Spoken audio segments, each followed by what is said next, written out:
Dhaka, rocking her baby to soothe his searing pain and gasping breaths. 18-year-old Rubia Akhtar Brishti recounts how her son nearly died in Bangladesh's deadly measles outbreak.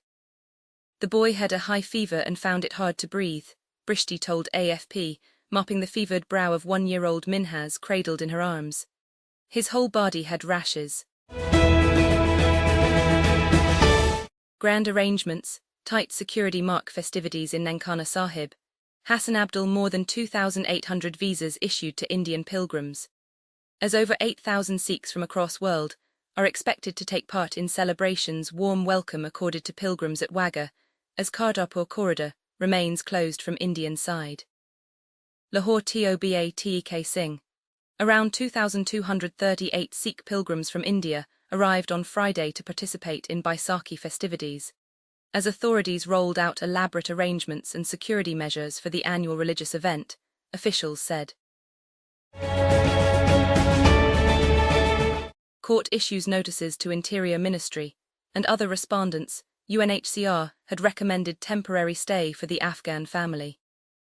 Peshawar. The Peshawar High Court has temporarily restrained law enforcement agencies, LEAs, from deporting an Afghan family whose asylum case for resettlement in a third country through UNHCR is pending.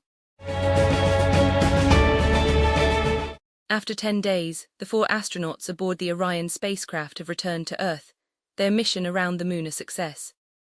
Integrity, the name of the crew's spacecraft as part of NASA's Artemis II mission, splashed down in the Pacific Ocean off the coast of San Diego, California, at 5:07 p.m. Pacific Time, according to NASA. The 4 crew members aboard, 3 Americans and 1 Canadian, were all in green or safe and healthy condition after the Orion craft's perfect landing. NASA's Artemis II crew of 4 astronauts from the United States and Canada are set to return to Earth on Friday after their historic trip to the far side of the Moon. Reed Weissman, Victor Glover, Christina Koch and Jeremy Hansen have spent 10 days aboard the Orion spacecraft. They are expected to begin re-entry at 7:33 p.m. ET with a splashdown of 8:07 p.m. Ascend Elements said on Friday it has started Chapter 11 bankruptcy proceedings in the U.S., a heavy blow to investors who had sunk nearly $900 million into the company. Lynn Austin, Ascend's CEO, announced the decision in a post on LinkedIn late Thursday night. He said the company faced insurmountable financial challenges. Yeah folks, it's gonna be harder in the future to ensure OpenClaw still works with Anthropic models. OpenClaw creator Peter Steinberger posted on X early Friday morning, along with a photo of a message from Anthropic saying his account had been suspended over suspicious activity. The ban didn't last long. A few hours later, after the post went viral, Steinberger said his account had been reinstated. Among hundreds of comments, many of them in conspiracy theory land, given that Steinberger is now employed by Anthropic rival OpenAI, was one by an Anthropic engineer. The engineer told the famed developer that Anthropic has never banned anyone for using OpenClaw and offered to help.